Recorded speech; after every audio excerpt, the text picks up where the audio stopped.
Itsura ng pera dito sa UK. Papakita ko sa inyo yung pera nila dito, guys. Ang ganda. Ang ganda ko talaga.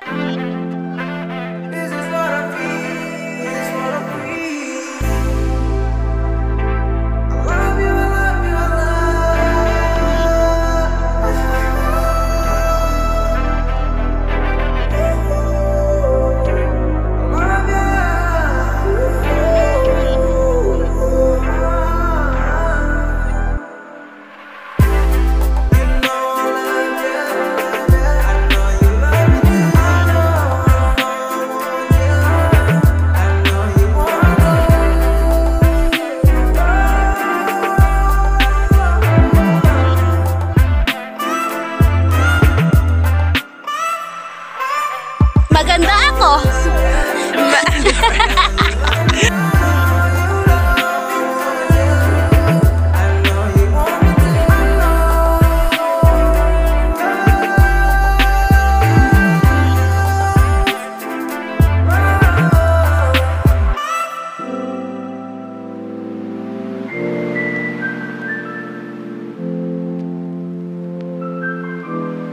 Welcome back to my channel. I'm Joy and this is Dream Girl Vlogger. Rock your world. Yes, you're my dream girl, my only dream girl. Hello mga ka-Dream Girl! For today's video ay ipapakita ko lang sa inyo ang itsura ng pera dito sa UK dahil binigyan ako ng jowa ko ng pera na 70 pounds. It's like less than 5,000 in Philippines if we convert that. 4,760. Yan, 70 pounds. Papakita ko sa inyo yung pera nila dito, guys. Ang ganda. Ang ganda ko talaga. Charot. Ayan. Ayan. Ganyan ang pera dito sa UK. Ayan, ang 20 pounds nila. Ayan, ang 10 pounds. Ang 1 pound nila, ito. 1 pound.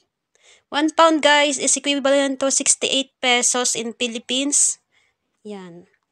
Tapos yung mga coins na yan, di ko siya alam kung paano pa siya gamitin kasi syempre, bago pa lang ako dito, guys. Hindi ko pa alam siya kung paano siya i-manage yung pera dito. Ayan. Ito yung 10 pounds nila. O, diba? Natupi lang yan, guys, yung aking pera dahil nakalagay dyan sa wallet ko. Ditupi kasi siya. Dapat pala yung wallet ko yung hindi ditupi.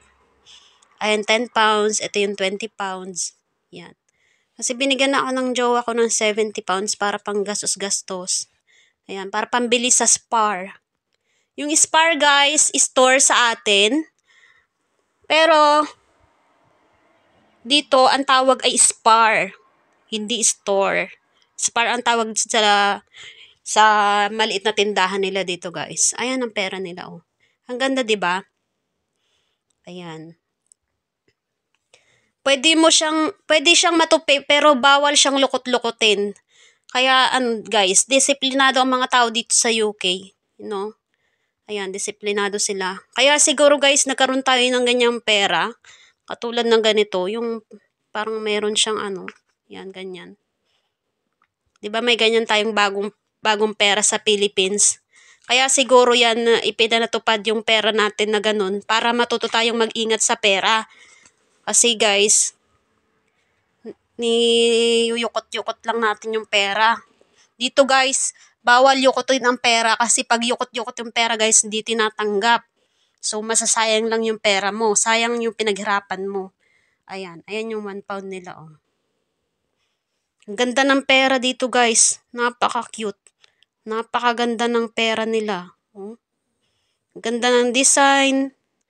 Makapal siya. Tsaka tingnan mo, mukhang matibay talaga yung mga pera nila. Makapal, oh. 'Di ba? Ang ganda. Ang ganda ng pera nila, guys, oh. Yan. Kaya dapat marunong tayong mag-ingat ng pera. Yan. Kasi ang pera, guys, araw-araw natin yung ginagamit eh. Dapat ingatan natin. 'Di ba?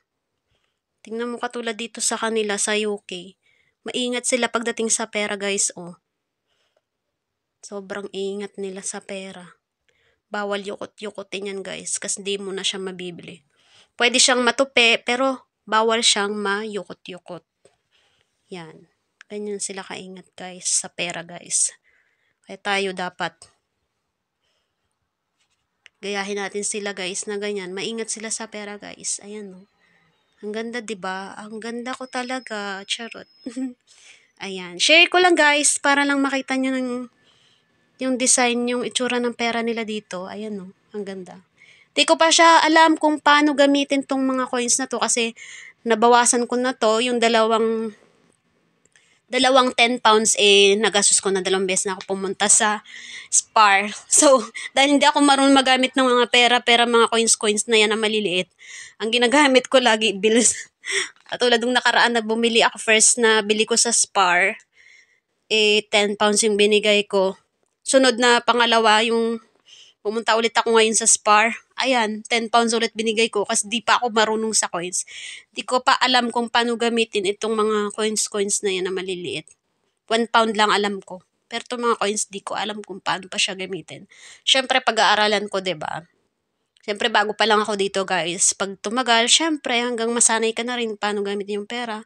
Parang yung mga foreigner din, pag pumunta sa atin sa Pinas, 'di ba? Di nila alam kung paano gamitin yung pera. Katulad ng 1,000, akalin nila maliit lang yun, pero malaking pera na pala pagdating niyan sa atin sa Pinas, 'di ba? Ganun din ako. Siyempre, tourist lang naman ako dito. Kailangan pag-aaralan ko pa kung paano gamitin yung kanilang pera. 'Di ba guys? Ayan. Share ko lang talaga siya kasi natutuwa lang talaga sa pera nila. Napaka-cute, napakagandang tingnan, ang ganda ng kulay. Tsaka, ayan, maayos sila sa pera. Hindi yan nilulukot-lukot. Ayan, taas ang ganda ng design, ang kapal ng pera nila. Ayan, parang yung ex mo, ang kapal din. Ganun. Charot! Ayan, 'di ba guys? Thanks for watching. I love you all.